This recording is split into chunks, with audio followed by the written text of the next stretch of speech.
Hello students, welcome to दक्षिणा ई classroom. हम लोग स्टैटिस्टिक्स चैप्टर अपना स्टार्ट कर रहे हैं और स्टैटिस्टिक्स चैप्टर में कहा जाए तो 2-3 लेक्चर्स का टॉपिक है एटमैक्स और इसमें बहुत श्योर शॉट आपके मार्क्स आ जाते हैं। जेई मेन से रिलेटेड टॉपिक है, एडवांस में तो इससे रिलेटेड क्वेश्चंस नहीं पूछे जाते, ठीक है। और कई बार आप देखेंगे, कई बार बहुत सारे फॉर्मूले आपको याद रखने पड़ते हैं, लेकिन इसकी ज़रूरत बहुत ज़्यादा नहीं है। यहाँ पे आप 3-4 फॉर्मूले अगर याद रखें तो उनसे आपका काम आसानी से बन सकता है, ठीक है। तो इस चैप्टर के अंदर सबसे पहले तो अपन क्या क्या देखेंगे, तो कुछ पुरानी चीज़ों से ही स्टार्ट करेंगे, ठीक है। और मतलब आपको पता ही होगा कि इसमें क्या क्या चीज़ें होती हैं, मीन, मीडियन और मोड, इनके बारे में सबसे पहले हम बात करते हैं, ठीक है। तो आज का जो मेन सेक्शन है, आज का फर्स्ट लेक्चर हमारा, इसमें सबसे पहले हम स्टार्ट करेंगे यहीं से कि डिफरेंट केसेस में मीन, मीडियन और मोड का कैलकुलेशन कैसे किया जा सकता है, ठीक है। तो आइए सबसे पहले स्टार्ट करते हैं मीन से, ठीक है। तो मीन क्या होता है? मीन होता है आपका एवरेज, ठीक है। मीन का सिंपल सा मतलब है, मीन का मतलब है आपके पास एवरेज से, ठीक है। तो जो एवरेज है वो आप कैसे निकालते हो? यही करते हो ना कि सारे जो भी टर्म्स दिए गए हैं, जो भी नंबर्स दिए गए हैं, उनका सम divided by total number of terms, यही होता है तुम्हारा एवरेज, ठीक है। तो सबसे पहले तो इसका मतलब क्या है, मीन क्या होता है? तो that is average of given, अब अपन नंबर्स अभी तक बोलते थे, अब हम बोल देंगे ऑब्जर्वेशंस, ठीक है। जो ऑब्जर्वेशंस हुई हैं उनका मीन, ठीक है। इससे रिलेटेड हमें मीन हो गया, मीडियन हो गया, मोड हो गया, कौन सा कब इफेक्टिव है, ठीक है, किस तरीके की सिचुएशंस में किसको मेजर करना चाहिए, इन सब से रिलेटेड थ्योरी का एक छोटा सा पोर्शन है, वो आप एक बार को मैं आपको एक्सप्लेन भी करने की कोशिश करूंगा। और उसके अलावा वो कॉम्प्रीहेंशन एक गिवन भी है, उसी कॉम्प्रीहेंशन के बेसिस पे मैं भी एक्सप्लेन करूंगा, ठीक है। और वो जो थ्योरी पार्ट है वो आपको थोड़ा सा ध्यान में रखना होगा, ठीक है। बाकी जो क्वेश्चंस हैं वो तो न्यूमेरिकल क्वेश्चंस ही आने वाले हैं, ठीक है। तो अपन उसके लिए सबसे पहले स्टडी करेंगे। तो average of given observations that is called mean, ठीक है। तो अब कैसे कैसी सिचुएशन हो सकती है? पहली सिचुएशन है अनग्रुप्ड डेटा, ठीक है। अनग्रुप्ड कह लीजिए या रैंडम कह लीजिए, अनग्रुप्ड डेटा। तो अनग्रुप्ड डेटा का मतलब क्या है? तो अनग्रुप्ड डेटा का मतलब है कि मान लीजिए आपसे कहा गया कि इस तरीके से आपको ऑब्जर्वेशंस दी गई हैं कि सपोज कोई एक्सपेरिमेंट किया गया और उसमें जो आउटकम आ रहे थे, ठीक है, एक्सपेरिमेंट्स कई बार किए गए, तो कभी 5 आया, कभी 5 आया, कभी 8 आया, कभी 6 आया, कभी 9 आ गया, कभी 11 आ गया, कभी 6 आ गया, कभी 13 आ गया, कभी 3 आ गया, मान लीजिए, ठीक है। तो आपके पास क्या हुआ कि इसमें क्या किया गया कि सारे ऑब्जर्वेशन जो आ रहे थे उनको अलग अलग लिख दिया गया, ठीक है। तो ऐसे केस में आप मीन कैसे निकाल सकते हो? सिंपल सी बात है ना, कैसे निकालेंगे? सभी का सब divided by total number of terms. तो हमारे पास इसका कहा जाए कि मीन या फिर एवरेज कितना होगा, तो मीन हम बोलेंगे सभी का सम कर दीजिए आप, तो समेशन ओवर, ये ऑब्जर्वेशंस को मैंने x बोल दिया, तो समेशन ओवर xi, ठीक है। ये x1 है ऑब्जर्वेशन, ये ऑब्जर्वेशन x2 है, इसको x3, x4, x5, x6, x7, x8, x9, ठीक है। तो टोटल 9 ऑब्जर्वेशंस है, तो आपको 9 ऑब्जर्वेशंस का ऊपर सम करना है और नीचे 9 से डिवाइड करना है। तो summation over xi is 5 + 5 + 8 + 6 + 9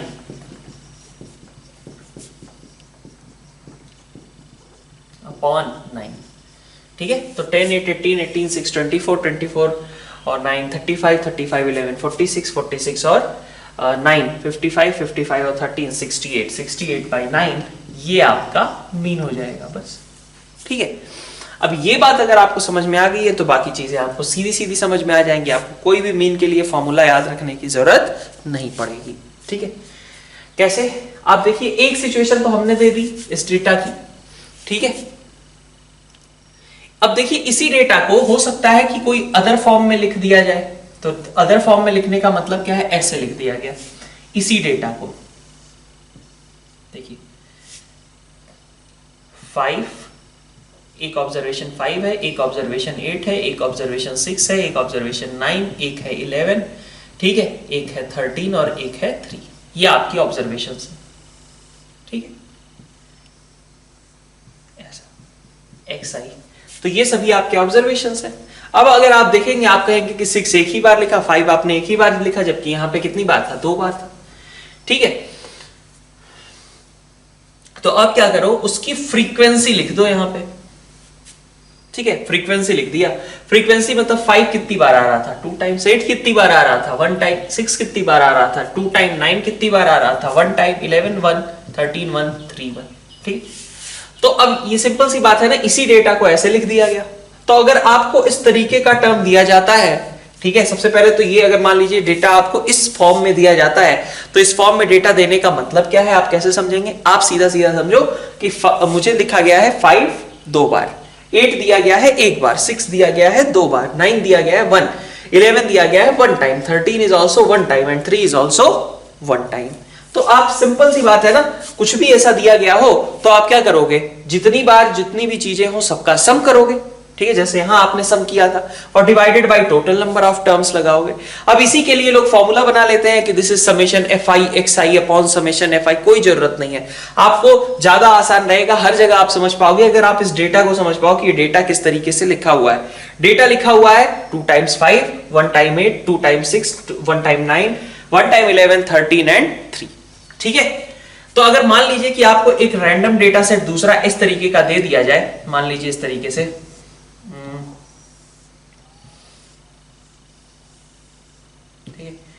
x आई और ये एफ आई, मान लीजिए आपसे कह दिया जाए 53, ज्यादा बड़ी कैलकुलेशन ना रखें, क्या रख लेते हैं, चलो 53 2 है ना, 35 6, 57 5, कोई ऑब्जर्वेशन है, मान लीजिए 85 दैट इज 9, ठीक है, इसके अलावा 13 15, ठीक है, फिर इसी तरीके से 15 17, मान लीजिए ये दे दिया गया ऐसा, ठीक है। तो अब आपको क्या करना है, इसका मीन निकालना है। तो आप क्या समझोगे, आपको सिंपल सा ये समझना है, ठीक है, कि 53 आपका 2 टाइम्स लिखा गया, 35 6 टाइम्स, 57 5 टाइम्स, 85 9 टाइम्स, 13 15 टाइम्स और 15 को 17 टाइम्स लिखा गया है, ठीक है। इतनी बात समझ में आ रही है। तो आप क्या करेंगे, सभी का सम करेंगे। तो 53 आप कितनी बार सम करेंगे, 2 बार ना। तो आप क्या लिखोगे बेसिकली, 53 प्लस 53, खत्म हो गए 53 सारे, प्लस 35 कितनी बार सम करोगे, 6 टाइम्स। तो सिंपल सी बात है, सम कितना आएगा, 35 प्लस 35 कितनी बार, 6 टाइम्स, ठीक है, प्लस 57 को कितनी बार सम करोगे, 5 टाइम्स। तो 57 प्लस 57 कितनी बार, ठीक है, 5 टाइम्स, प्लस 85 कितनी बार, 9 टाइम्स, ठीक है, 85 कितनी बार, 9 टाइम्स, ठीक है, प्लस ये 13 आपका 15 टाइम्स हो जाएगा, 13 प्लस 13, ठीक है, 15 टाइम्स, और प्लस 15 प्लस 15 कितनी बार हो जाएगा, 17 टाइम्स, ओके। तो मीन के लिए आप इस तरीके का सिंबल यूज कर लेते हो, एक्स बार, जैसे यहां पे भी है, मीन को हम ऐसे लिखेंगे एक्स बार, ठीक है, नॉर्मली ये रिप्रेजेंटेशन होता है, ठीक है। तो एक्स बार यहां पे कितना आएगा, ये तो अभी आपने सारे ऑब्जर्वेशंस का सम किया, डिवाइडेड बाय क्या करना है, टोटल ऑब्जर्वेशंस। तो टोटल ऑब्जर्वेशंस कितनी थी, 2 बार 6, ठीक है, तो 2 plus 6 plus 5 plus 9 plus 15 plus 17, यही होगा ना भाई। 2 ऑब्जर्वेशंस ये थी, 6 ऑब्जर्वेशंस ये थी, है ना, 5 ये ऑब्जर्वेशंस थी, 9 टाइम्स ये वाली ऑब्जर्वेशन थी, 15 टाइम्स ये ऑब्जर्वेशंस थी, 17 टाइम्स ये ऑब्जर्वेशंस थी। तो टोटल कितनी ऑब्जर्वेशन थी, तो टोटल ऑब्जर्वेशंस आपके पास आ गई 2 plus 6 plus 5 plus 9 plus 15 plus 17, ठीक है, ओके। तो यहां से आप एक्स बार कैलकुलेट कर सकते हो। अब एक्स बार कितना आएगा देख लेते हैं एक बार, ठीक है। तो x bar will be equal to 53 into 2 106, 106 plus 210 आपका कितना हो गया, 315 पे पहुंच गए। 315 और 57 5 टाइम्स मतलब 285 और 315 600 प्लस 85 आपका 9 टाइम्स है ना, 85 आपका 9 टाइम्स है, तो ये आपका बन गया 765, है ना। और फिर 13 15 टाइम्स है आपका 195, 15 17 टाइम्स है तो सम हो गया 255। डिवीजन में आपको क्या करना था, इन सब का सम, तो इन सब का सम आपके पास कितना है एक बार देख लीजिए, 2 6 8 5 13 9 22 22 और 15 37, ठीक है, 8, 50, 5, 13, 9, 22, 15, 37, 17, 54। तो टोटल 54 ऑब्जर्वेशंस थे जिनका सम ऊपर दिया गया है, आप x बार की वैल्यू निकाल सकते हो। ठीक है, तो अब इसी चीज को लोगों ने कहा कि इसका हम एक फॉर्मूला बना लेते हैं। फॉर्मूला क्या बनाया लोगों ने, जो आपको याद रखने की जरूरत बिल्कुल भी नहीं है, summation over F I X I upon summation F I. इस केस के लिए बना लिया कि क्या करो, summation over F I X I करो, मतलब f1 इंटू x1 है ना, f1 into x1, f2 into x2, f3 into x3, f4 into x4, f5 into x5, f6 into x6। तो बिल्कुल वही चीज हम भी कर रहे हैं, 53 into 2, 35 into 6, 57 into 5, 85 into 9, 13 into 5 और 15 इंटू 7। और टोटल क्या करना है आपको, डिवाइड कर देना है, किससे डिवाइड करना है आपको, समेशन ओवर एफ आई, मतलब इन सब के सम से। ठीक है, तो आप लॉजिकली इस चीज को समझेंगे, अगर इस डेटा को किस तरीके से लिखा जा रहा है उसको अगर आप समझ लेंगे तो आपका इवन मीडियन में, मोड में कहीं भी दिक्कत नहीं आएगी। ठीक है, आपको अलग से एक फॉर्मूला इसके लिए या प्रोसेस याद रखने की जरूरत नहीं पड़ेगी। ठीक है, तो खैर अपन सबसे पहले इसको देखते हैं कि मीन के बारे में हम डिस्कस कर रहे थे। तो मीन के केस में हमारे पास ये दो सिचुएशंस सबसे पहले हमने डिस्कस कर ली, जो कि क्या है, अनग्रुप्ड डेटा की है। अब एक बार हम देखते हैं ग्रुप्ड डेटा क्या होता है। तो नेक्स्ट कैटेगरी जो हम डिस्कस करने जा रहे थे दैट इज ग्रुप्ड डेटा। ठीक है, तो ग्रुप डेटा का मतलब क्या है, अभी तक क्या होता था, आपको सारी ऑब्जर्वेशंस लिख के दी जाती थी।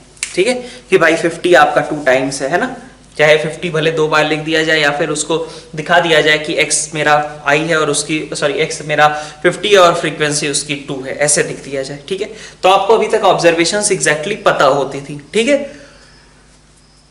अब यहां पे हम बात करने वाले हैं एक ऐसे केस की जिसमें हमें ऑब्जर्वेशंस के बारे में पता नहीं है कि एग्जैक्ट ऑब्जर्वेशन क्या है हमारे पास। ठीक है, क्या है ये, जैसे मान लीजिए आपसे कहा जाए कि इस तरीके से डेटा दे दिया जाए आपको,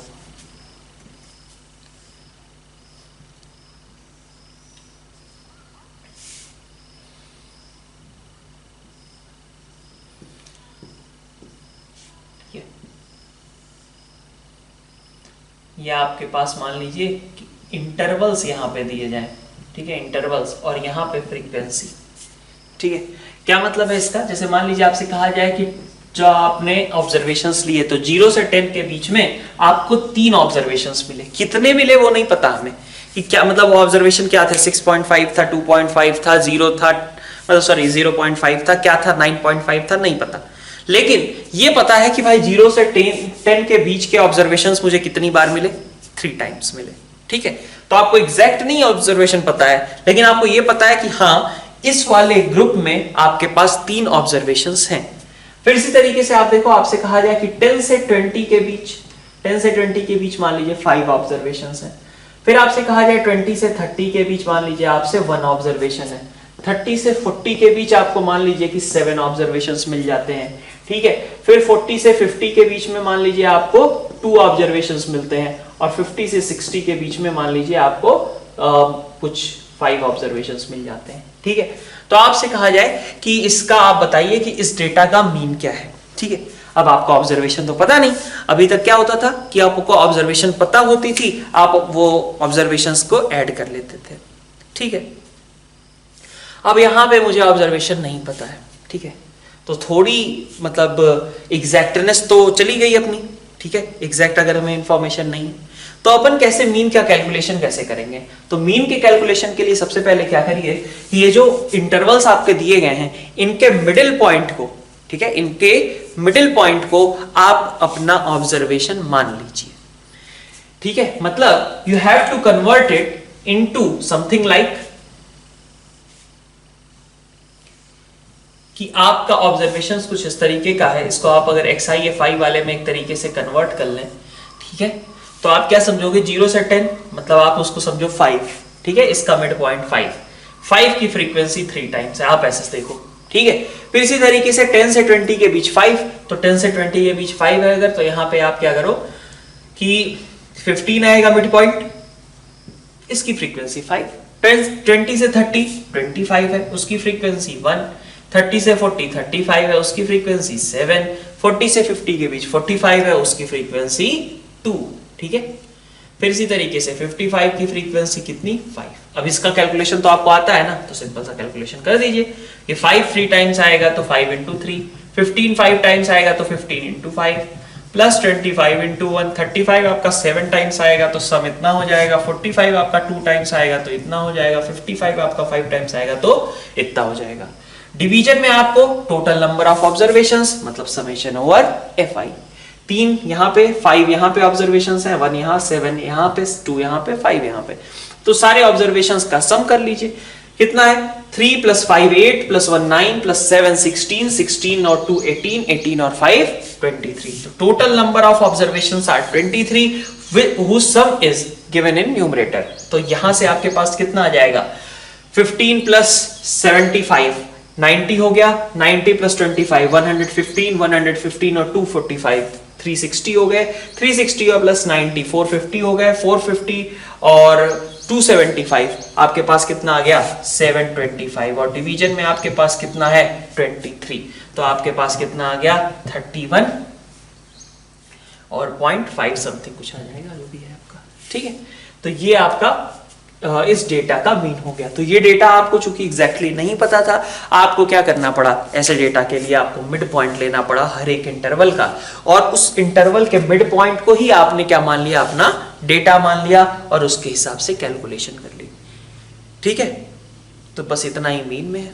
ठीक है, आपका मीन वाला पोर्शन खत्म हो गया, बस इतनी ही चीज आपको यहाँ पे पढ़नी थी। ठीक है, तो आपको कुछ पढ़ना पड़ा क्या, फॉर्मूला कुछ भी नहीं याद रखने की जरूरत है ना, आप एक सिंपल से पैटर्न के थ्रू ये तीनों चीजें याद रख सकते हो कि समेशन हमारे पास xi fi का क्या मतलब होता है और इसको हम xi fi में कन्वर्ट कैसे कर सकते हैं।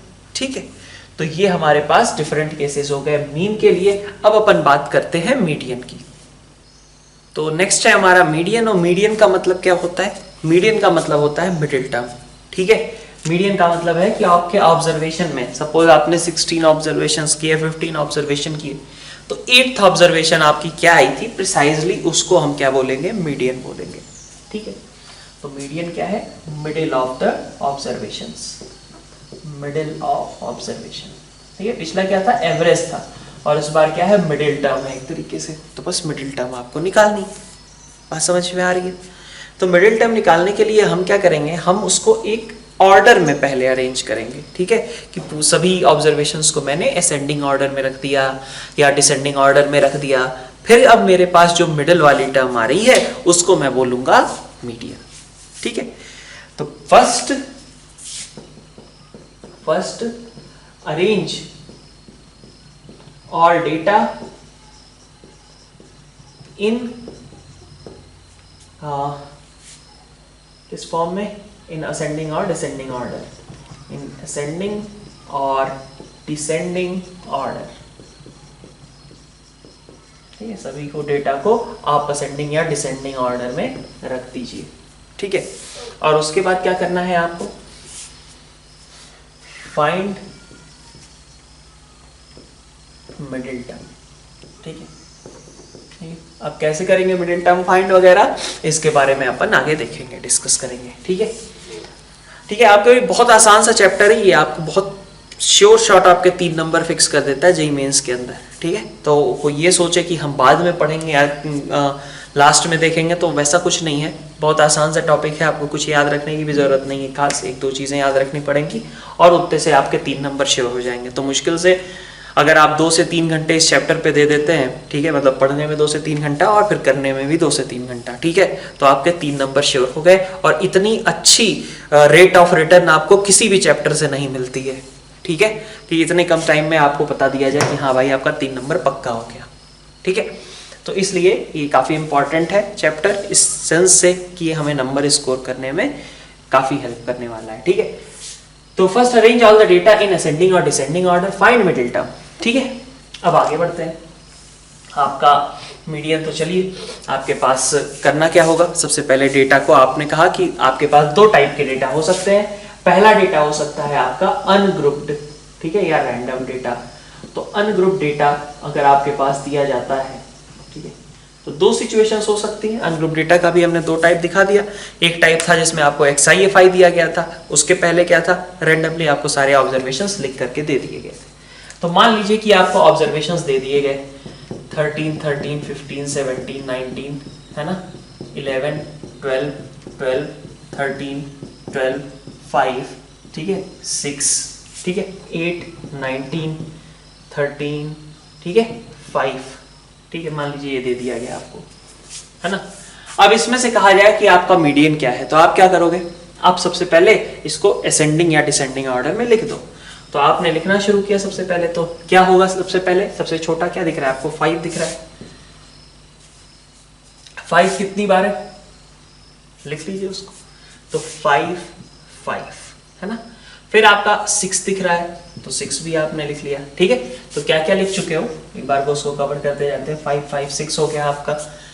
फिर आप देखो अगली टर्म क्या दिखाई दे रही है, 8 दिखाई दे रही है। फिर क्या दिखाई दे रहा है आपको, 11 दिखाई दे रहा है ना, ठीक है। तो 11 दिख गया, 8 दिख गया, ठीक है। इसके बाद 12 आपको कितने दिख रहे हैं, 3 दिख रहे हैं, 3 12 दिख रहे हैं, 12 12 12, ठीक है। 13 आपको कितने दिख रहे हैं, 1 2 3 4, तो 1 2 3 4, 13 13 13 13 सभी लिख लिए। फिर आप लिखो 15 है, फिर 17 है, और फिर 2 टाइम्स 19 है, तो फिर आपने लिख लिया 15, फिर 17, फिर 19, फिर 19, ठीक। ये आपके सारे ऑब्जर्वेशंस आ गए कि नहीं आ गए, एक बार काउंट कर लेते हैं। हाँ, 4 4 to 6 6 और 2 8 8 to 10 10 और 3 13 13 और 3 16 ऑब्जर्वेशंस हैं। तो यहाँ पे देखिए आप 4 4 3 7 7 और 2 9 9 और 3 12 12 और 4 16 ऑब्जर्वेशंस आपने लिख ली, ठीक है सभी। अब ये असेंडिंग ऑर्डर में है आपकी। अब आपको मिडिल टर्म पता करनी है, तो आप बताइए कि 16 का मिडिल क्या होगा। 16 के 2 मिडिल टर्म्स होंगे, ठीक है ना भाई। अगर 15 होता तो आपका 8th टर्म जो था वो मिडिल हो जाता, लेकिन 16 टर्म्स हैं, तो ऐसे में आपका मिडिल टर्म कौन सा होगा, 16 टर्म्स है तो आपका मिडिल टर्म 2 होंगे। कौन कौन से, T8 और T9। तो 16 है अगर, तो T8 को मार्क करिए, 4 4 2 6 6 2 8, T8 हो गया, ये है ना, ये 8 ही है ना, ठीक है, हाँ। और ये आपका T9 हो गया, ठीक है। तो T8 और T9, ठीक है, ये आपके आगे 12 और 13। अब आपको क्या करना है, अब आपके पास यहाँ पे तो दो मिडिल टर्म्स आ रही हैं। अगर दो मिडिल टर्म्स आ रही हैं तो हम मीडियन को क्या बोलेंगे, ऐसे में आप इन दोनों का एवरेज ले लेंगे, ठीक है। तो यहाँ पे टोटल नंबर ऑफ टर्म्स थी आपके पास, टोटल नंबर ऑफ टर्म्स थी 16, ठीक है। आपके पास 2 मिडिल टर्म्स आई, ठीक है। क्या है वो, एक है T8 और दूसरी है आपकी T9, ठीक है। आपको इनका क्या करना पड़ेगा, मीडियन निकालने के लिए एवरेज लेना पड़ेगा, ठीक है। So median is average of T8 and T9। तो T8 आपका 12 था और 13 था, इसका मतलब ये 2 से डिवाइड करने पे 12.5, ये हो जाएगा आपका मीडियन, ठीक है। सही है बात इतनी। अच्छा, अगर इसी में मान लीजिए कि आपका ऐसा कुछ होता कि ये डेटा मान लीजिए ये आता 5 5 6 8 11 12 12 12, है ना।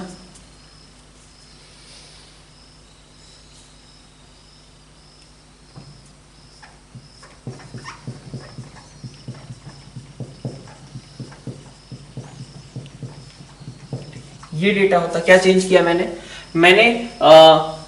3 12 थे और 4 13 थे, मैंने 4 12 और 3 13 कर दिए, ठीक है। तो अब है तो टोटल 16 टर्म्स ही है ना, लिख दिए ना मैंने सारे, 4 3 4 4 8 8 3 11 11 और 4 15 ही है क्या, नहीं 5 5 4 9 9 और 3 12 और 4 16, हाँ। तो अब आप देखो 16 टर्म्स है, तो मिडिल टर्म्स तो अभी भी T8 और T9 होंगे, लेकिन इस बार देखिए 5 ये 8 हो गया और ये 9 हो गया, तो इस बार आपके फिर से 2 मिडिल टर्म्स हैं, ठीक है। ये आपके T8 और T9 हैं, लेकिन इस बार एवरेज क्या हो जाएगा, तो सिंपल सा, चूंकि दोनों टर्म्स आपकी 12 हैं, तो आंसर भी कितना होगा, 12 ही होगा, ठीक है।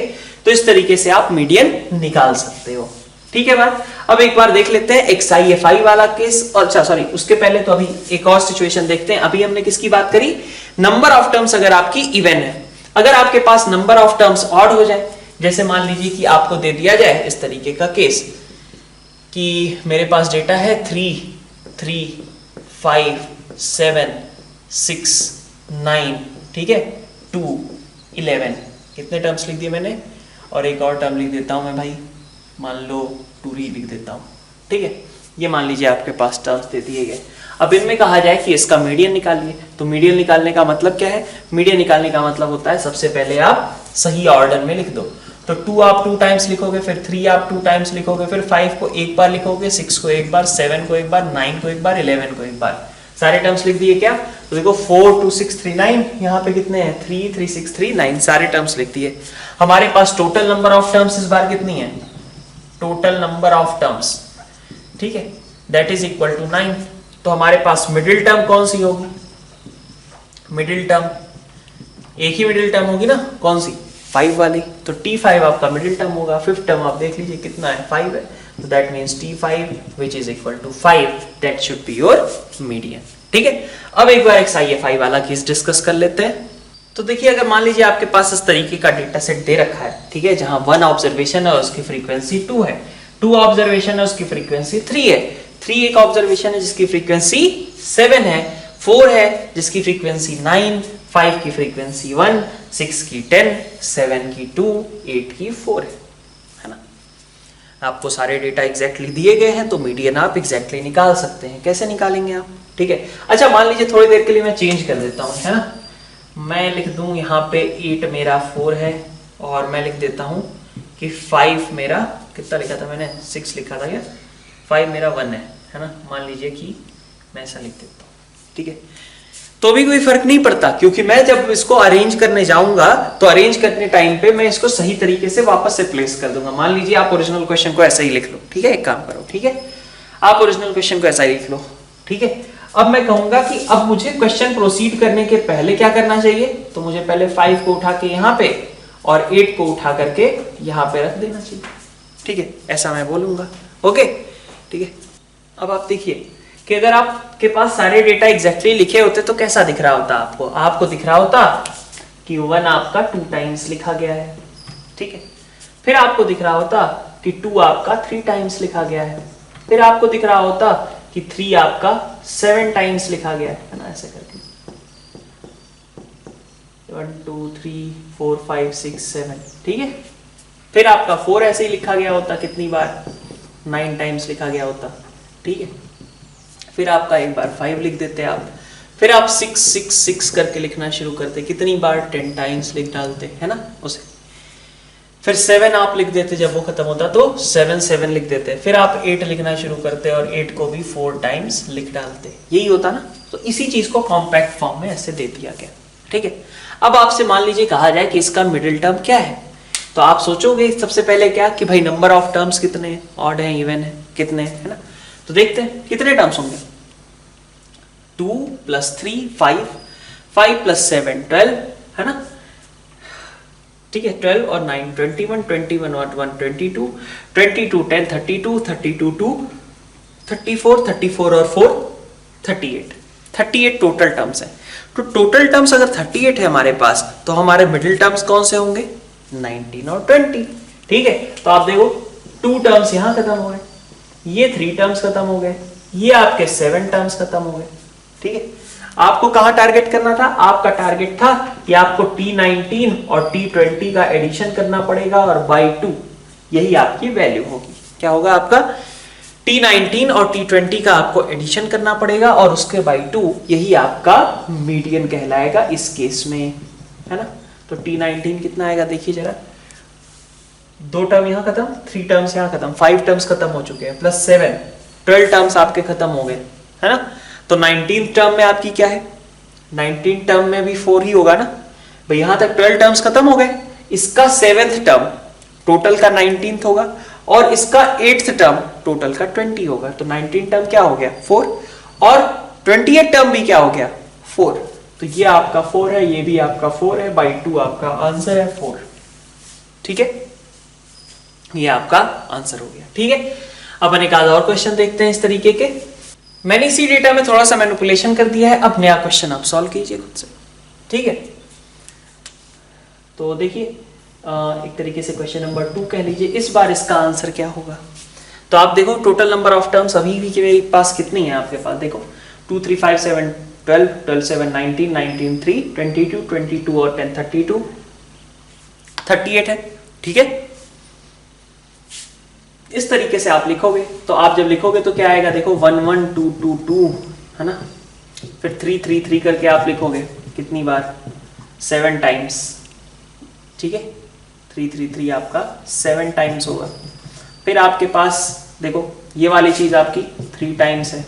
ठीक है, फिर आगे बढ़े आप, आपने 4 को लिख डाला 7 टाइम्स, तो 4 4 4 है ना, ऐसा करके इसको भी आपने लिख दिया 7 टाइम्स। ठीक है, फिर आप देखिए आप 5 को लिख दोगे 3 टाइम्स, तो 5 5 5 ये आपका हो गया। ठीक है, तो आपको बेसिकली फोकस किस पे करना था, क्योंकि टोटल नंबर ऑफ टर्म्स आपकी 38 थी, तो आपको फोकस करना है 19 पे और 20 पे। तो आप देखिए 2 टर्म्स यहाँ कंज्यूम हो गई, 3 यहाँ पे, मतलब टोटल 5 यहाँ तक खत्म हो गए, 7 ये है, तो टोटल 12 चीजें यहाँ तक खत्म हो गई। ठीक है, आपको 19 पे फोकस करना था, तो 19 मतलब इसका जो 7th वाला होगा वो 19 होगा, तो T19 और आपका T20 और बाई 2 यही आपका आंसर होना चाहिए। ठीक है, तो T19 आपका क्या है, देखिए 4 है ना, और T20 में तो 4 खत्म हो चुका होगा, मतलब 5 है, तो T19 आपका 4, T20 आपका 5, मतलब आपका मिड पॉइंट क्या हो गया, 4.5। ठीक है, तो आपका आंसर 4.5 होगा इस पर्टिकुलर केस में, राइट। ठीक है, ये आपको समझ में आनी चाहिए बात। अब इसी तरीके से मान लीजिए कि थोड़ा और चेंज कर लेते हैं। ठीक है, एक और इसी में हल्का सा चेंज कर दिया मैंने, ये 3 डाल दिया। ठीक है, या फिर 5 डाल देता हूं मैं।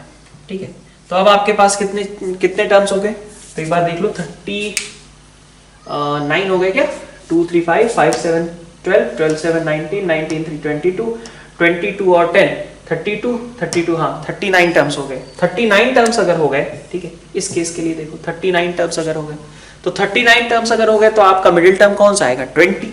ठीक है, तो T20 is your middle term, और वो T20 कौन सा होगा, तो 2 3 5 चीजें कंज्यूम हो गई, 7 12 चीजें कंज्यूम हो गई, 7 19 चीजें कंज्यूम हो गई। ठीक है, तो 19 चीजें जब खत्म हुई है, मतलब 4 आपके खत्म हो चुके हैं, तो 28 टर्म क्या थी आपकी, 28 टर्म थी आपकी 5, तो आपका T20 कितना हो जाएगा, 5 हो जाएगा। ये आपका अनग्रुप डेटा का एनालिसिस मीडियन का हर केस का कंप्लीट हो गया।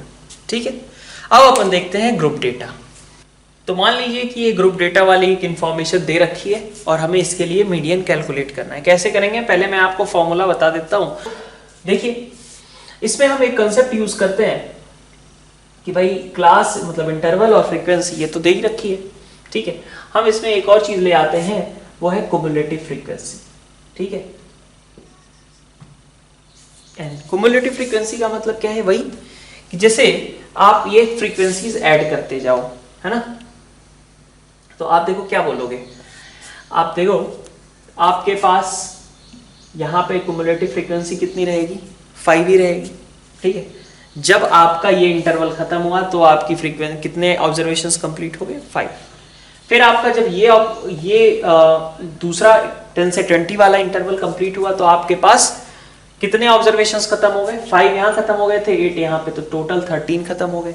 फिर आप 20 से 30 वाला ऑब्जर्वेशन भी जब खत्म हो गया तो आपके कितने ऑब्जर्वेशंस कंप्लीट हो गए, 28, तो 5 यहां तक, 13 यहां तक, 28 यहां तक, है ना। फिर आपके 44 ऑब्जर्वेशंस कंप्लीट हो गए, फिर आपके 50 ऑब्जर्वेशंस कंप्लीट हो गए, है कि नहीं है। ठीक है, इनको हमने एक बार को दिखा दिया यहाँ पर।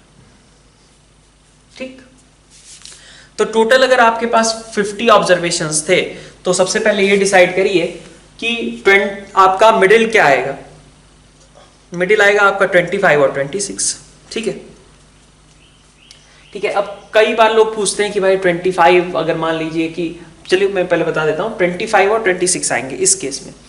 तो अगर आप देखो कि 25 26 वाले ऑब्जर्वेशंस किस इंटरवल से उठ के आएंगे, तो देखो ये इंटरवल तो खत्म हो चुका था, ये भी इंटरवल खत्म हो चुका था। ये इंटरवल कब खत्म हो रहा है, जब 28 ऑब्जर्वेशंस खत्म हो रहे हैं, मतलब 25th और 26th ऑब्जर्वेशन कहां से आया होगा, इसी इंटरवल से उठ के आया होगा। ठीक है, ये बात समझ में आ रही है। अगर हमारे पास टोटल 50 ऑब्जर्वेशन है, 25 और 26 हमारे मिडिल टर्म होंगे। 25 और 26 वाले मिडिल टर्म कहां से उठ करके आएंगे, किस इंटरवल से आएंगे, ठीक है, किस इंटरवल के ऑब्जर्वेशन में होंगे, तो 13 ऑब्जर्वेशन यहां तक कंप्लीट हो गए थे ना, उसके बाद यहां तक जाते जाते 28 ऑब्जर्वेशंस कंप्लीट हो गए, मतलब 25 और 26 वाला जो ऑब्जर्वेशन था वो किस इंटरवल का था, इस वाले इंटरवल का ही था, यही था। ठीक है, ये आपका डिसाइडिंग फैक्टर हो गया एक तरीके से कह लीजिए, ये आपका।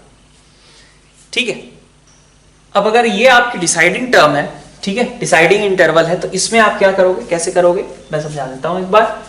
देखिए आप क्या करो, आप एक फॉर्मूला यूज करो, क्या है वो फॉर्मूला है आपके पास, median is equal to in this case L1, ठीक है, plus n/2 minus C upon F into H। ठीक है, L1 plus n/2 minus C upon F into H। अब ये सब है क्या क्या, वो मैं आपको समझा देता हूं। L1 का मतलब है, L1 का मतलब क्या है, L1 का मतलब है कि वो इंटरवल जो आपका डिसाइसिव था। ठीक है, तो L1 आपका कौन सा इंटरवल है, ये वाला इंटरवल है। तो L1 का मतलब हो गया लोअर, मतलब इस जैसे ये इंटरवल है 20 से 30, तो इसकी जो लोअर लिमिट है मतलब 20 को हम L1 बोलेंगे। ठीक है, lower limit of decisive interval है ना, ये बोल देंगे। फिर इसी तरीके से देखिए आप n को क्या बोलोगे, n आपका ये है टोटल जो आपका आया है। ठीक है, तो n is equal to summation over fi। ठीक है, n is equal to summation over fi। फिर c क्या होता है, तो c होता है आपका, अब जैसे इस केस में कहें तो दैट इज 50, और L1 की बात करूं मैं तो इस केस में lower limit of the interval is 20। अब c की बात कर रहे हैं, c क्या है, ये देखिए ये जो डिसाइसिव इंटरवल है उसके जस्ट पहले वाले की क्युमुलेटिव फ्रीक्वेंसी, ये क्युमुलेटिव फ्रीक्वेंसी का हमने चार्ट बनाया था। तो जो डिसाइसिव इंटरवल है उसके जस्ट पहले हमने यहां पे क्या लिख रखा है, ठीक है, इसको बोलेंगे हम क्या, cumulative frequency of interval 10 to 20। ठीक है, तो cumulative frequency of interval, cumulative frequency of interval just before decisive interval। ठीक है, कहां पे होगा, आपके डिसाइसिव इंटरवल के जस्ट पहले। तो आपका डिसाइसिव इंटरवल ये था, उसके जस्ट पहले वाले इंटरवल पे गए और वहां पे हमने देखा कि कितने ऑब्जर्वेशंस आपके खत्म हो चुके हैं। तो वहां जो जितने ऑब्जर्वेशंस खत्म हो चुके थे दैट इज योर C, और C की वैल्यू इस केस में कहा जाए तो कितनी है, तो यहाँ पे मैं कहूँ कि क्युमुलेटिव फ्रीक्वेंसी, ठीक है, cumulative frequency of interval 10 to 20 and that is equal to 30। इस केस में वो कितनी है, 30। फिर हम बात कर रहे हैं F की, तो F क्या होता है, F is frequency of decisive interval. तो F is frequency of decisive interval. ठीक है, ये इतनी बात, ये क्या है आपकी डिसाइसिव इंटरवल की फ्रीक्वेंसी है। फिर हमने कहा कि h क्या है, तो h है आपका विड्थ, इंटरवल की विड्थ।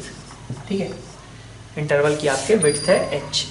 तो मीडियन की वैल्यू कितनी आएगी, तो मीडियन देखिए कितना आएगा, L1 मतलब 20 प्लस n/2 आपका 50/2 माइनस कितना होगा c आपका कितना है 13 बाई f कितना है, f आपका है 15 और इंटू h कितना है आपके पास 10। तो आपका आंसर कितना हो जाएगा 20 प्लस 12/15, 12/15 इंटू 10, मतलब आपके पास हो जाएगा 12/15 था ना, हाँ 12/15 मतलब आपका 4/5 इंटू 10 और आपका आंसर कितना हो जाएगा 28। ठीक है, तो इस एक केस में आपको थोड़ा सा फॉर्मूला याद रखने की जरूरत है। ऑल्दो आप थोड़ा कंफ्यूजन में आ सकते हो क्योंकि थ्योरेटिकली इसको एक्सप्लेन तो कर सकते हैं, तो थोड़ा सा कंफ्यूजन हो सकता है, तो बेटर है कि इस फॉर्मूले को याद ही रख लीजिए आप, L1 plus n/2 minus C/f into h। क्या समझ में आना चाहिए कि ये सारे टर्म्स हैं क्या क्या। ठीक है, h है आपका इंटरवल की विड्थ डिसाइसिव इंटरवल की, L1 है डिसाइसिव इंटरवल की लोअर लिमिट, f है डिसाइसिव इंटरवल का frequency, n/2 total number of observations by 2 minus C cumulative frequency of the interval just before decisive interval। Next topic है आपका mode, और mode बहुत आसान सी चीज। मोड का मतलब है कि जो सब ऑब्जर्वेशन सबसे ज्यादा बार है, ठीक है। मोड का मतलब क्या है, सबसे ज्यादा बार जो ऑब्जर्वेशन आपके पास आ जाए। तो अगर आपका मान लीजिए कि ऑब्जर्वेशन आपको पता ही है, सारे डेटा आपको दिख ही रहे हैं मान लीजिए, ठीक है। तो अगर आपके पास सारे डेटा दिख रहे हैं तो उनमें कौन सा डेटा सबसे ज्यादा बार आया है वो तो आपको पता चल ही जाएगा, ठीक है। तो अनुरूप डेटा के लिए आपको खास मेहनत करने की जरूरत ही नहीं पड़ेगी। जैसे अगर आपसे कहा जाए कि आपके पास डेटा सेट दिया गया है 1 1, ठीक है, 2 2 3 4, ठीक है, मान लीजिए। तो आपके पास इसका मोड क्या हो जाएगा, जो सबसे ज्यादा बार चीज आई हुई है, सबसे ज्यादा बार क्या आया हुआ है, 1 आया हुआ है, ठीक है। तो दैट इज योर मोड, ठीक है। तो मोड है, ठीक है, कि हाईएस्ट फ्रीक्वेंसी, ठीक है, हाईएस्ट फ्रीक्वेंसी वाली ऑब्जर्वेशन, ठीक है। कौन सी ऑब्जर्वेशंस आपकी सबसे ज्यादा बार आ रही है, ठीक है। तो 1 आपका सबसे ज्यादा बार आया, इसलिए आपका अगर कहा जाए इस केस में तो मोड कितना हो गया, 1 ही हो गया, ठीक है। अब अगर XI FI के बीच दे दिया गया तो और आसान सी बात आपको दिखेगी कि जैसे मान लीजिए कि आपके पास XI है और ये आपका रहा FI, ठीक है। दे दिया गया आपको कि ऑब्जर्वेशन 0 आपका 5 टाइम्स आया, ऑब्जर्वेशन 10 आपका 20 टाइम्स आया, ऑब्जर्वेशन 15 आपका 30 टाइम्स आया, ऑब्जर्वेशन 12 आपका 5 टाइम्स आया, ठीक है। तो अब आप बताइए कि इसमें मोड क्या है। तो कुछ करने की जरूरत है क्या, सीधा सीधा पता चल रहा है। सबसे ज्यादा फ्रीक्वेंसी किस ऑब्जर्वेशन की है, सबसे ज्यादा फ्रीक्वेंसी यही है और उसके करस्पॉन्डिंग ऑब्जर्वेशन क्या है, 15। तो हाईएस्ट फ्रीक्वेंसी वाला ऑब्जर्वेशन आपका मोड हो जाता है and this time it will be 15, ठीक है।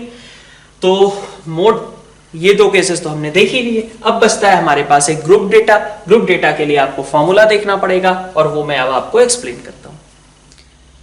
तो देखिए, ये आपका मान लीजिए क्वेश्चन दिया हुआ है, ठीक है। अब कोई ये नहीं पूछेगा कि आगे जो हम फॉर्मूले की बात करेंगे वो कैसे आएगा निकल करके, ठीक है, क्योंकि जिसके बारे में आपको बताया जाता है मेन चैप्टर्स जो है हमारे, उनसे रिलेटेड आपको फॉर्मूला के बारे में कई बार आप भूल जाते हो, ठीक है। और स्टैटिस्टिक्स का वो चीज आपको पता करके भी कोई फायदा नहीं होने वाला है फिलहाल, ठीक है। तो आप देखिए, इसमें भी आपको एक फॉर्मूला बेस्ड अप्रोच पे ही जाना होगा और सबसे पहले आप डिसाइड करेंगे कि आपकी डिसाइसिव इंटरवल कौन सा होगा। तो जब आप मीडियन की बात करते थे तो मीडियन में आप देखते थे मिडिल टर्म्स, और मिडिल टर्म का मतलब होता था कि आपको देखना पड़ता था कि आपका टोटल ऑब्जर्वेशंस कितने हैं, ठीक है, और मिडिल टर्म कहाँ पे किस इंटरवल में लाई करेगी। यहाँ पे आपको क्या देखना होता है कि किसकी फ्रीक्वेंसी सबसे ज्यादा है। तो सबसे ज्यादा फ्रीक्वेंसी इस इंटरवल की है, तो यही मेरा डिसाइसिव हो जाएगा, ठीक है, ठीक है ये बात। अब इसी के बेसिस पे हम एक टर्म डिफाइन करते हैं मोड की। जो फॉर्मूला है आपके पास L1 plus FM minus FM minus 1 upon 2FM minus FM plus 1 minus FM minus 1 into H, ये है आपका फॉर्मूला। अब ये सब है क्या क्या। तो L1 है आपका lower limit of decisive interval, ठीक है, lower limit of decisive interval. FM क्या है, तो FM है आपका जो डिसाइसिव इंटरवल है उसकी फ्रीक्वेंसी, ठीक है। यहां पे आपको कुमुलेटिव वगैरह किसी की जरूरत नहीं है, ठीक है। डिसाइसिव इंटरवल्स फ्रीक्वेंसी, ठीक है, डिसाइसिव इंटरवल्स फ्रीक्वेंसी, ठीक है। और फिर FM प्लस 1 क्या है, तो FM प्लस 1 का मतलब है ये जो डिसाइसिव इंटरवल है इसके अगले वाले इंटरवल की फ्रीक्वेंसी। तो FM प्लस 1 इज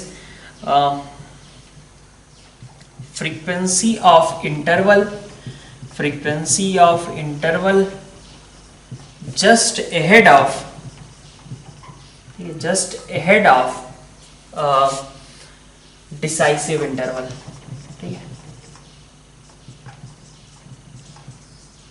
ठीक है इतनी बात। और FM माइनस 1 अब यहीं से समझ जाइए आप क्या होगा। अगर ये FM है, FM प्लस 1 है, तो इसके जस्ट पहले वाला FM माइनस 1। तो ये है आपका frequency of interval, just add की जगह पे बिफोर हो गया और ऑफ डिसाइसिव इंटरवल, ठीक है। वैल्यूज डिसाइन कर दें। तो लोअर लिमिट इस इंटरवल की कितनी है, 12, ठीक है। FM डिसाइसिव इंटरवल की फ्रीक्वेंसी कितनी थी, 23। FM प्लस 1 अगले वाले इंटरवल की फ्रीक्वेंसी कितनी थी, 21, है ना। और उससे पिछले वाले इंटरवल की फ्रीक्वेंसी कितनी थी, 10, है ना। H क्या होता है बता दिया गया आपको, विड्थ, ठीक है, इंटरवल की विड्थ। विड्थ मतलब ये 15 माइनस 12, ठीक है। तो width is equal to 15 minus 12 that is equal to 3, ठीक है, अब वैल्यू रख दीजिए। तो L1 आपका कितना आएगा, L1 आपका था 12 था, प्लस है ना FM 23 माइनस FM -1 तो 10, 23 माइनस 10 अपॉन 2 इंटू 23 मतलब 46 माइनस 10 और माइनस 21 और इंटू H कितना है आपका 3। तो आपका मोड निकल करके आ गया 12 प्लस ऊपर 13 और नीचे 15 और इंटू 3, यही आ रहा है। ठीक है, तो 12 plus 2.6 that is 14.6 will be your right answer. ठीक है, तो इसके लिए आपको ये फॉर्मूला याद रखना है ग्रुप डेटा के लिए। ठीक है, और एक आध कुछ क्वेश्चंस कर लेते हैं इन मीन मीडियन मोड जो हमने कैलकुलेट किए हैं उनसे रिलेटेड। तो ये कुछ बहुत सिंपल से सवाल हैं, आप इनको ट्राई कीजिए, है ना, ट्राई क्या करना है, सॉल्व कीजिए। ठीक है, फर्स्ट क्वेश्चन देखिए, find weighted mean of first and natural numbers if their weights are same as numbers. Weighted mean का मतलब है कि फ्रीक्वेंसी एक तरीके से, ठीक है, XI FI वाली बात की जा रही है और यहाँ पे कहा गया है इस तरीके का लैंग्वेज यूज किया जा सकता है, ऑल तो जनरली आप नहीं देखोगे बट ठीक है यहाँ पे यूज किया गया है फर्स्ट क्वेश्चन में, क्योंकि आपको बताना था कि वेटेड मीन का मतलब क्या है। वेटेड मीन का मतलब है, क्या कहा गया, नंबर्स हमारे पास क्या है 1 2 3 4 अप टू n, ये आपके n नेचुरल नंबर्स होंगे। ठीक है, ये आपकी ऑब्जर्वेशंस होंगी और इनकी फ्रीक्वेंसी कितनी है, तो उनका वेट जो है वही उनकी फ्रीक्वेंसी है, तो उनका वेट एक तरीके से आप कह लीजिए या फ्रीक्वेंसी कह लीजिए W या फिर F। Frequency are same as numbers, मतलब 1 की फ्रीक्वेंसी 1 है, 2 की फ्रीक्वेंसी 2 है, 3 की 3 है, 4 की 4 है और n की n है। तो बताइए मीन क्या होगा, तो बहुत सिंपल सा था, कितना होगा मीन, मीन हो जाएगा आपका 1 into 1 plus 2 into 2 plus 3 into 3 plus 4 into 4 plus n into n, मतलब समेशन ओवर n स्क्वायर, यही होगा ना, summation over n square upon कितना, नंबर ऑफ ऑब्जर्वेशंस। तो नंबर ऑफ ऑब्जर्वेशन मतलब सम ऑफ फ्रीक्वेंसी।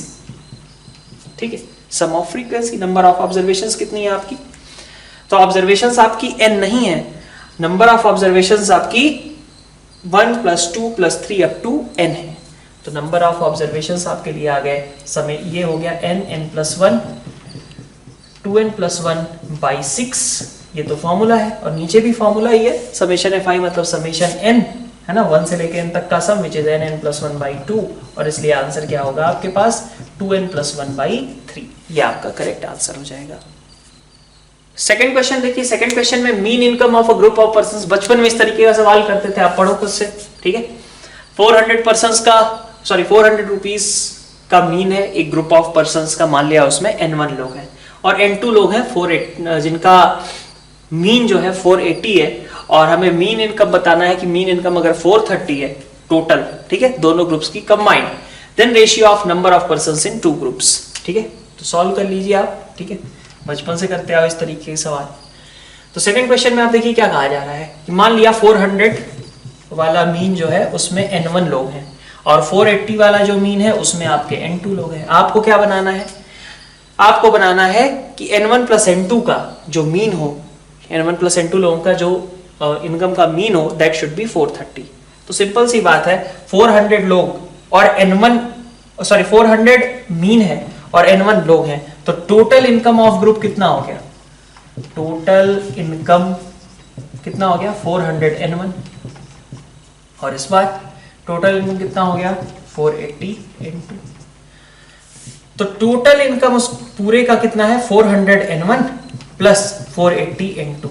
ठीक है, आप क्या चाहते हो कि n1 प्लस n2 सब कंबाइंड करके देखें, तो this mean should be equal to 430, यही टारगेट है ना हमारा कि 400 इंटू n1 प्लस 480 n2, ये टोटल हमारा सम था सारे इनकम का, और n1 प्लस n2 अब लोग हो गए और कितना आना चाहिए 430 आना चाहिए। देख लीजिए 400 n1 plus 480 n2 is equal to 430 n1 plus 430 n2। ठीक है, तो आपके पास कितना बचेगा 30 n1 is equal to 50 n2, तो 30 n1 is equal to 50 n2, आप n1 बाई n2 की वैल्यू निकाल सकते हो यहाँ से। ठीक है ना, ये ठीक है 30 n1 upon is equal to 50 n2, ये आपकी वैल्यू निकल आएगी। ठीक है, नेक्स्ट क्वेश्चन अगर हम देखें क्वेश्चन नंबर 3, क्वेश्चन नंबर 3 में हमारे पास क्या है, find x if mode of these observation is 15। तो कुछ बताने की जरूरत है क्या, कितना होगा x, तो 15 ही होगा, क्योंकि यहाँ पे आपके पास देखो 15 आपका 3 टाइम्स है, 20 भी आपका 3 टाइम्स है। अभी तो क्लैश चल रहा था, दोनों ही हमारे मोड हो सकते थे, जो ज्यादा बार आएगा, ठीक है, उसी को तो मोड बोलेंगे। तो अभी तक 15 और 20 तो बराबर बराबर थे। अब मुझे लेकिन मोड को बनाना है 15, तो मैं क्या चाहूंगा कि x की जगह क्या चला जाए, 15 चला जाए, सो दैट 15 मेरा 4 टाइम्स हो जाए और 20 मेरा 3 टाइम्स हो जाए। यही तुम्हारा आंसर है, ठीक है। तो उसमें तो कुछ बताने की जरूरत नहीं है, आपको साफ साफ आंसर दिख ही रहा है, ठीक। नेक्स्ट है आपका फॉर मॉडरेटली सिमेट्रिक डिस्ट्रीब्यूशन, एक फॉर्मूला है, बस वो याद रखना है आपको, ठीक है, क्योंकि आपका ये जेईई मेंस के अंदर इससे रिलेटेड बस यही सवाल पूछे जाते हैं, ठीक है, और उससे ज्यादा आपको पढ़ना भी नहीं है, सिलेबस भी नहीं है, ठीक है। क्या है वो, mode is equal to 3 times median minus 2 times mean, ठीक है। अगर कहीं किसी क्वेश्चन के लिए ऐसा दे दिया गया, डेटा वोटा नहीं दिया गया, हमें दिया गया कि बस डेटा जो था वो मॉडरेटली सिमेट्रिक था या सिमेट्रिक था, ठीक है। तो मॉडरेटली सिमेट्रिक अगर दे दिया गया, हमें मीडियन और मीन पता है तो हम मोड निकाल सकते हैं, या फिर कोई भी 2 क्वांटिटीज इनकी पता है तो उनमें से हम तीसरी क्वांटिटी निकाल सकते हैं। इससे रिलेटेड आपको क्वेश्चन एक आध बार पूछे गए हैं, ठीक है। तो अपन ने भी यही फॉर्मूला बस आपको पढ़ना है कि mode is equal to 3 median minus 2 mean. कब अप्लाई करना है, जब आपका दे रखा हो कि डेटा कैसा था, मॉडरेटली सिमेट्रिक डिस्ट्रीब्यूटेड था, ठीक है। तो अगर ये फ्रेज यूज किया गया है तो ये फॉर्मूला आपको अप्लाई करना होगा, ठीक है। तो मान लीजिए आपको क्वेश्चन दिया जाता है कि फॉर मॉडरेटली, ये क्वेश्चन का इंपॉर्टेंट पार्ट यही है कि for moderately symmetric distribution of data, ठीक है, of data, mode is equal to मान लीजिए 54 and median comes out as 51, ठीक है, मीडियन मान लीजिए, मीडियन, ठीक है। देन फाइंड मीन, ठीक, फाइंड मीन आपसे ये कहा जा रहा है, तो आपको क्या करना होगा, ये फॉर्मूला बस रख देना होगा, क्योंकि आपको ये चीज दिखाई दे रही है। तो ऐसे में आप क्या लिखोगे कि mode is equal to 3 times median minus 2 times mean, है ना। तो मोड आपका 54 है, 3 टाइम्स मीडियन मतलब 3 इंटू 51, है ना, माइनस आपका 2 टाइम्स मीन। तो मीन कितना आ जाएगा, मीन आ जाएगा आपका 99/2, यही आपका आंसर हो जाएगा। बस इतना पढ़ना है, इससे ज्यादा कुछ जानने की जरूरत आपको नहीं है, ठीक है। फिर अपन देखते हैं एक और चीज, इन मॉडरेटली सिमेट्रिक के बाद एक और चीज देख लेते हैं। एक और कंसेप्ट है आपका रेंज, ठीक है, range and coefficient of range, ठीक है, कोफिशिएंट ऑफ रेंज, ठीक है, क्या होता है ये देख लेते हैं, ठीक है। 1 लाइनर चीज है ये भी, ठीक है, जैसे ये एक लाइन में खत्म, वैसे ये भी एक लाइन में खत्म। रेंज क्या है, आपको डेटा बहुत सारे दिए गए, उनमें जो सबसे बड़ी और सबसे छोटी वैल्यू है उनके बीच का जो डिफरेंस होगा दैट इज कॉल्ड रेंज। बस क्या है कि अगर आपसे कहा जाए कि मान लीजिए 15, 19, 17, 13, 85, ठीक है, इसका रेंज बताइए। तो रेंज का मतलब क्या है कि लार्जेस्ट माइनस स्मॉलेस्ट, ठीक है। तो range is equal to largest minus smallest, ठीक है। तो लार्जेस्ट आपका 85 है, स्मॉलेस्ट आपका 15 है, तो आंसर कितना हो गया 70। सो योर रेंज इज 70, ठीक है। बस ये आपका रेंज है। अब एक टर्म और कोफिशिएंट ऑफ रेंज, तो कोफिशिएंट ऑफ रेंज क्या होता है वो भी मैं लिख देता हूं। Coefficient of range is L minus S, जो आपने अभी रेंज निकाला था, अपॉन L प्लस S, ठीक है। ये आपका कोफिशिएंट होता है, ठीक है। कितना आ जाएगा इस बार, तो अपन देखें तो L माइनस S 70 है और ये दोनों का सम कितना है 100 है। तो कोफिशिएंट ऑफ रेंज कहें तो 70 upon 85 plus 15 which is giving you 0.7, ठीक है। तो कोफिशिएंट ऑफ रेंज 2 तरीके से लिखा जा सकता है, 0.7 है, या फिर इसी को लिखा जा सकता है कोफिशिएंट ऑफ रेंज इज 70%। 0.7 को परसेंटेज में बदलोगे तो क्या लिखोगे 70%, ठीक है।